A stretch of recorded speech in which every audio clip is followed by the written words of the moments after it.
Jason Tatum may mensahe kay LeBron bago haharapin ang Lakers. New York Knicks makakatulong pa sa pag-improve ng Warriors sa standings at Butler totoo ang sinabi kay Curry. Kaya pala ganito na lang ang pag-akyat ng Golden State sa West. Ngunit bago ang lahat, kung gusto nyo ng matibay na running shoes, new men's and women's marathon air cushion running shoes, sports shoes, mabibili lang sa halagang $2,199. I-click lamang ang link sa comment section. Bawat esport ay may isang espesyal na laban. Real Madrid versus FC Barcelona sa soccer, New York Knicks versus LA Dodgers sa baseball, at pagdating sa basketball, walang mas hihigit pa sa sagupaan ng dalawang pinakamalalaking team sa kasaysayan ng laro. Ang Los Angeles Lakers kontra Boston Celtics sa linggo ng araw sa Massachusetts. Sa pagsalubong sa laban ngayong linggo, parehong nasa ikalawang pwesto sa kanilang mga komperensya ang dalawang koponan na kapwa nasa napakagandang forma. Matapos talunin ang Knicks noong Huwebes ng gabi, na itala ng Lakers ang kanilang ikawalong sunod na panalo at ika-20 tagumpay sa kanilang huling 24 na laro. Samantala, nanalo naman ang Celtics sa 13 sa kanilang huling 16 na laban ngayong season. Ang laban ngayong gabi ang unang pagkakataon na magsasagupa ang isang Lakers team na kinabibilangan ni LeBron James at Luka Doncic laban sa kasalukuyang NBA champions na pinangungunahan ng tambalang Jason Tatum at Jaylen Brown sa Boston.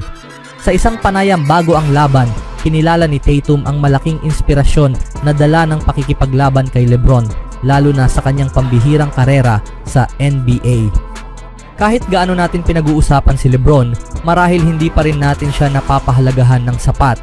Ang pagiging 40 taong gulang na sa kanyang ika-22 season at patuloy na naglalaro sa All-NBA level ay isang hindi kapani-paniwalang patunay ng kanyang dedikasyon at pagsisikap. Isang kasiyahan na makalaban siya, pahayag ni Jason Tatum sa isang press conference. Anong masasabi niyo mga kaibigan sa paparating na laban na ito? Sa ibang balita naman, ang Golden State Warriors ay wala pa ring Jonathan Kuminga sa loob ng mahigit 2 buwan, ngunit sa kabuuan, nanatili silang halos walang malaking injury habang ang iba pang koponan sa paligid nila ay nahaharap sa lumalalang mga alalahanin sa injury. Walang makakabawas sa mainit na forma ng Warriors na nanalo sa 10 sa kanilang huling 12 laro. Gayunpaman, hindi maikakailanan na nakinabang din sila sa pagkawala ng ilang mga star player sa mga kalabang team. Sa kanilang kamakailang 5-game road trip, nakaharap ng Warriors ang Philadelphia Sixers nang wala si Joel Embiid, bagamat natalo sila sa larong iyon, at ang New York Knicks nang wala si Karl Anthony Towns. Sa dalawang laban bago ang road trip, nakaharap ng Warriors ang Dallas Mavericks na wala si Anthony Davis o kahit sino sa kanilang karaniwang center rotation. Samantala, hindi rin naglaro si LaMelo Ball sa 36 na puntos na blowout win ng Warriors laban sa Charlotte Hornets. At ngayon, si Jalen Brunson ay mawawala sa laban kontra Warriors sa linggo. Bagay na makakatulong ito sa Warriors na mapapadali ang isa sa kanilang schedule para mapa-improve ang standing. Habang naghahanda ang Golden State para sa isang 7-game homestand simula sa linggo laban sa Detroit Pistons, ngayon alam na nilang mawawala ang isang pangunahing star player sa kanilang kalaban sa susunod na linggo. Ang all-star guard ng Knicks na si Jalen Brunson ay mawawala ng hindi bababa sa 2 linggo dahil sa right ankle sprain na kanyang nakuha sa huling 90 segundo ng overtime loss ng Knicks laban sa Los Angeles Lakers noong Biyernes ng araw.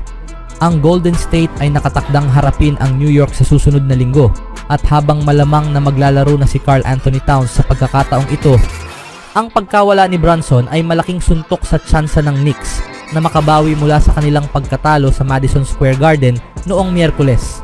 Si Brunson ay nagtala ng 25 puntos at 7 assists sa 9 of 18 shooting. Ngunit nagawa ng Warriors na pigilan siya ng maayos habang dinaig nila ang Knicks sa second half, 67-47. Sa kabuuan ng season, si Brunson ay may average na 26 na puntos at 8 assists sa 61 laro, pinamumunuan ang kanyang koponan sa 40-22 record at pangatlong pwesto sa Eastern Conference standings. Habang makakaharap ng Warriors ang isang kulang sa tao na Knicks team sa susunod na linggo, gayon din ang ilang Western Conference rivals bago pa man sila magtapat. Kailangang mabilis na makamove on ang New York mula sa injury ni Brunson at sa overtime loss nila noong Huwebes, lalo na't makakaharap nila ang LA Clippers sa Intuit Dome sa ikalawang gabi ng kanilang back-to-back games. Pagkatapos ng laban kontra Clippers, bibiyahe ang Knicks patungong Sacramento upang harapin ang Kings na katulad ng Clippers ay malapit sa Warriors sa Western Conference standings. Pagkatapos ay lalabanan ng Knicks ang muling bumabangong Portland Trail Blazers bago bumiyahe patungong Chase Center upang harapin ang Warriors. Speaking of Golden State, ang Warriors ay umaakyat ngayon season. Ang pagdating ni Jimmy Butler ay may malaking papel sa kanilang tagumpay. Ang kanyang presensya ay nagpalaya kay Stephen Curry sa opensa na nagresulta sa mas mataas na produksyon sa scoring. Matapos ang panalo laban sa Brooklyn Nets, nagsalita si Butler tungkol sa kanyang bagong papel sa Warriors.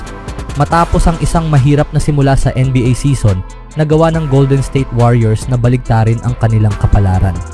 Si Jimmy Butler ay naging isang mahalagang salik sa mas balanseng laro ng koponan.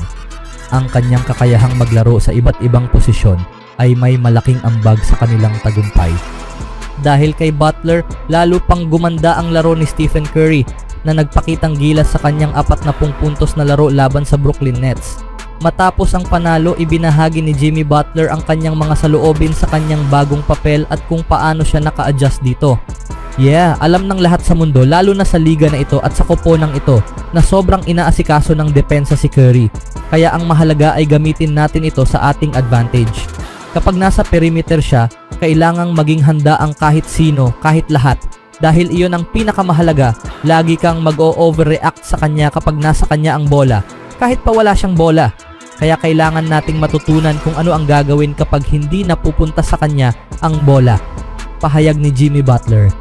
Ang susi sa impresibong paglalaro ni Jimmy Butler sa Warriors ay ang kanyang pag-unawa sa istruktura ng koponan. Napagtanto niya na si Stephen Curry ang pangunahing bituin. Sa halip na makipagkumpetensya kay Curry, pinili niyang maglaro ng kasabay nito. Dahil dito, naging mahalaga ang kanyang presensya sa team. Malaki ang naiaambag niya sa parehong opensa at depensa na nagpapatibay sa balanse ng Warriors. Mula nang sumali sa Warriors, si Jimmy Butler ay may average na 17 puntos, 5 rebounds at 5 assists bawat laro. Gayunpaman, lampas sa mga numero ang kanyang epekto.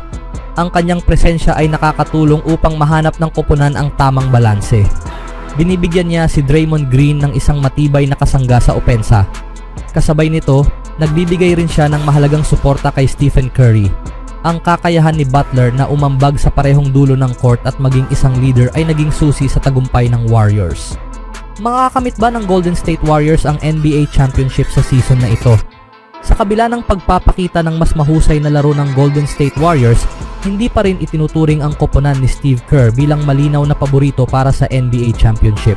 Malaki pa rin ang kanilang pag-asa kay Jimmy Butler na maaaring maging peligroso sa playoffs. Hindi rin ligtas si Butler sa mga injury at nahihirapan ang Warriors tuwing wala siya sa court. Gayunpaman, hindi ito nangangahulugan na wala na silang pag-asa sa NBA title race. Kung mananatili silang malusog, maaari silang lumitaw bilang malalakas na contenders. Ngunit may mga koponang tulad ng Oklahoma City Thunder, Cleveland Cavaliers at Los Angeles Lakers na may mas malalim at balanseng roster. Ang kanilang kakayahang manalo ng hindi umaasa sa iisang manlalaro ay nagbibigay sa kanila ng kalamangan sa playoffs. Anong masasabi nyo sa pag-unawa ni Butler sa sistema ng Warriors, mga kaibigan? May tsansa kaya sila sa season na ito sa championship?